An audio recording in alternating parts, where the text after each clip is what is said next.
শুভেচ্ছা চয়ন। শুভেচ্ছা। কেমন যাচ্ছে দিনকাল? এই চলছে।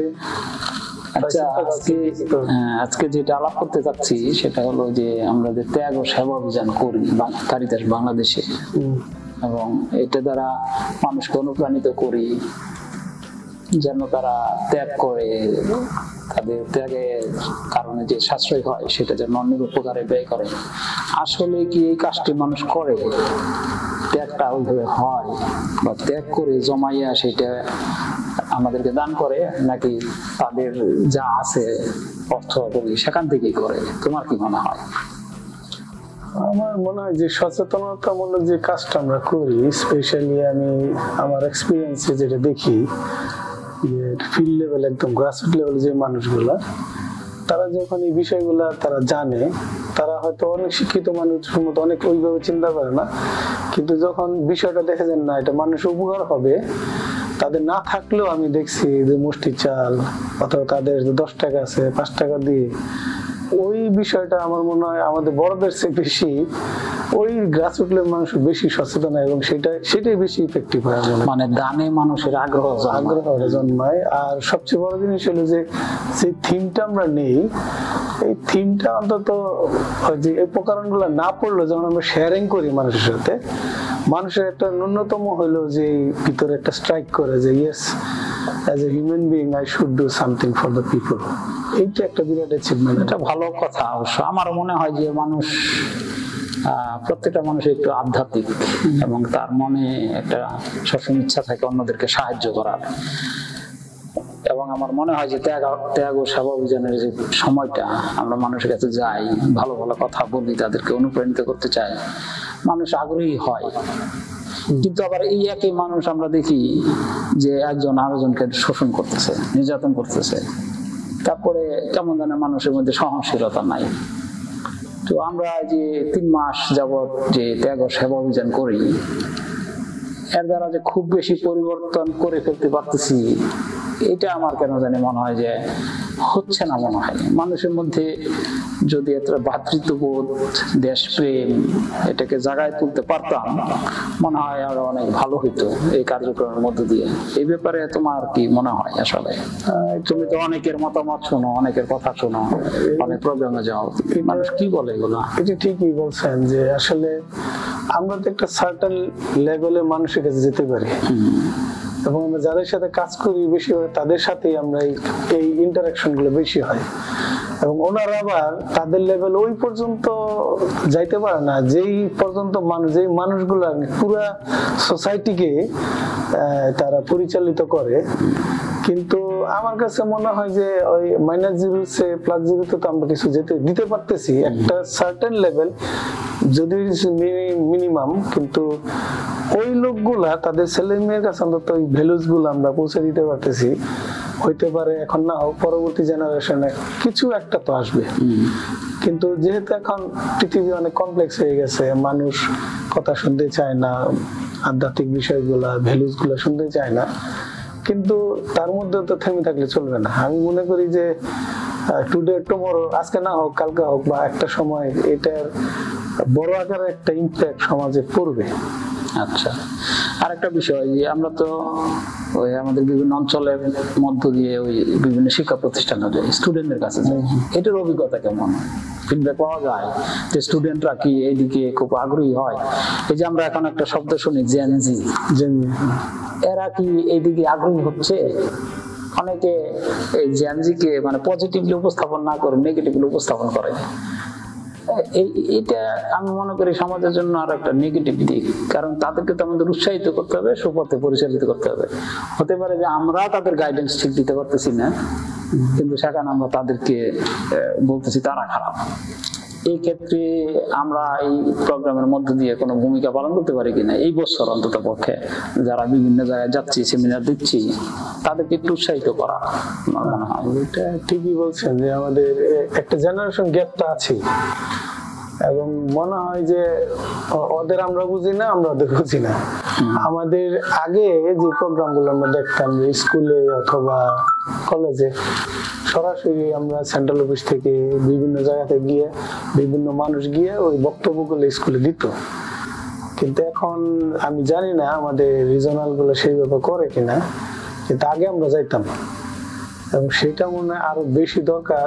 সেই ক্ষেত্রে যদি আমরা ওরকম যারা এক্সপার্ট মানুষ, যারা ওই ধর্মীয় লাইনে আছে, তাদের ওইরকম স্কুলগুলায় তাদের মতো করে যদি আমরা একটু প্রেজেন্টেশন করি, যে সেখানে শুধু বলা না, যেমন এখন তাদের মতো করে, যেমন এখন আমাদের টেকনোলজি যুগ আসছে, সেখানে আমরা ছোট্ট মেসেজ দিয়ে আমরা করতে পারি, একটু ক্রিয়েটিভ ওয়েতে তাদের মতো করে যদি আমরা প্রেজেন্ট করি, আমার মনে হয়, আমি জানি অনেক বড় হয়তো হবে না, বাট কিছু হইলো। আমার যতটুকু তথ্য আছে তাতে করে আমি দেখি যে অনেকগুলো অঞ্চলের কার্যক্রম অনেক জোরদার। তারা ইভেন ওই কারিতাস সানডেতে একটা সুযোগ পায় এই সহযোগিতা করার জন্য এই বিষয়ে ত্যাগ সেবা অভিযানের কার্যক্রম সম্পর্কে। একইভাবে তারা স্কুলে যায়, ক্লাসরুমে গিয়ে কথা বলে স্টুডেন্টদের সাথে, কলেজে যায়। এবং নরেন কলেজের যে অভিজ্ঞতা আমি শুনলাম, যে যখন তাদেরকে এরকম ব্যাখ্যা করে বলা হয়েছে, তারা সর্বোচ্চ দান দিয়েছে। কোনো ছাত্র 1000 টাকা পর্যন্ত ওই ইনস্ট্যান্টলি দান করছে। তা এটা তো খুব উৎসাহিত হওয়ার বিষয়।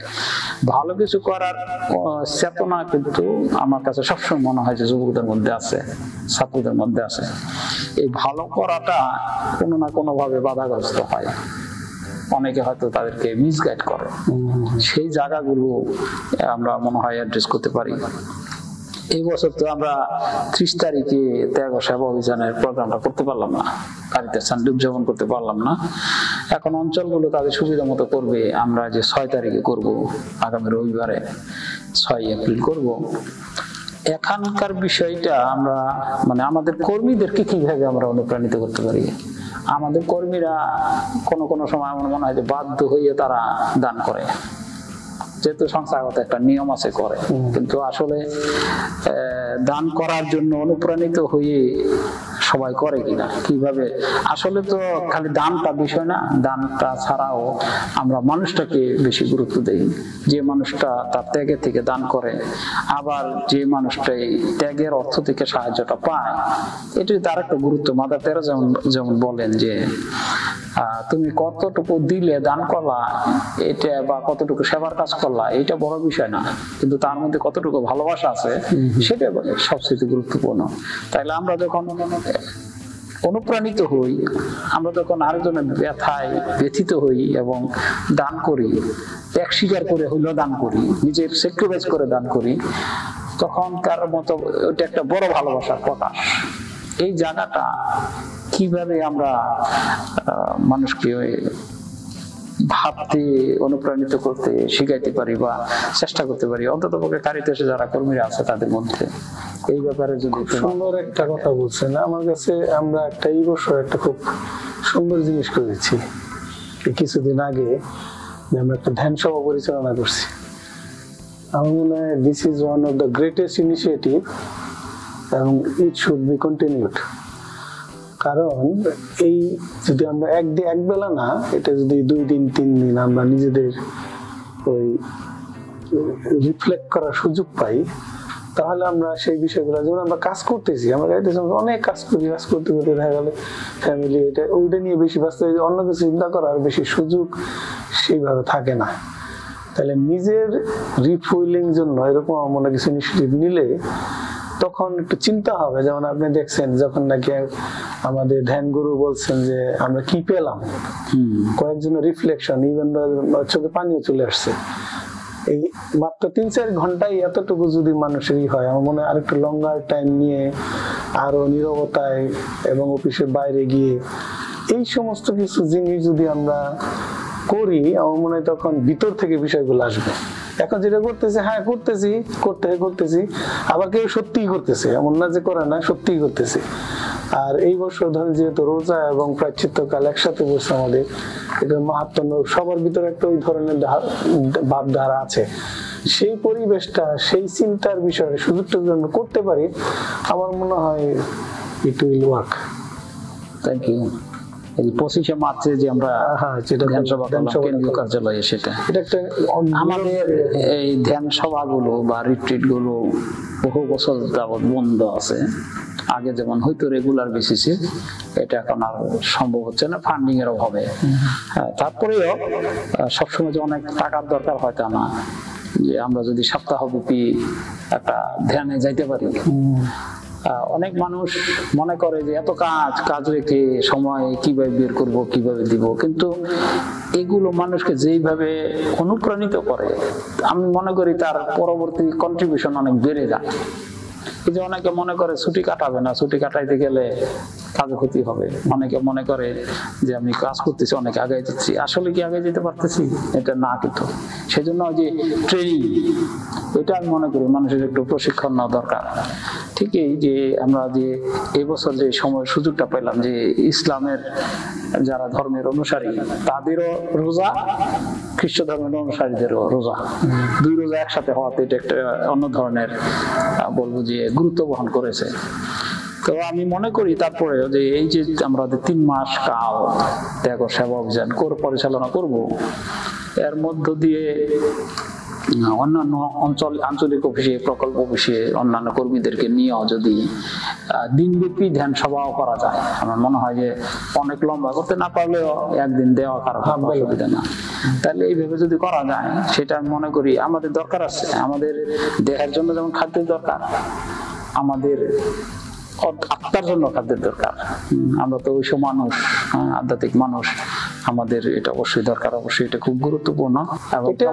যেটা বড় বিষয় হলো যে নিজেকে তো একটু সময় দেওয়া দরকার। আমরা আমি আপনি ধরেন বাসায় হলেন বাবা, স্বামী, অফিসে আপনি এক্সিকিউটিভ ডিরেক্টর, সবকিছু অন্যের জন্য, তার নিজের জন্য তো কিছু না। তাহলে আমি মনে করি this is one of the best way to think ourselves and give time to us. এই টাইমটা দিতে পারলেই কিন্তু আমার মনে হয় তখন আমরা চিন্তা করার সুযোগটা পাবো।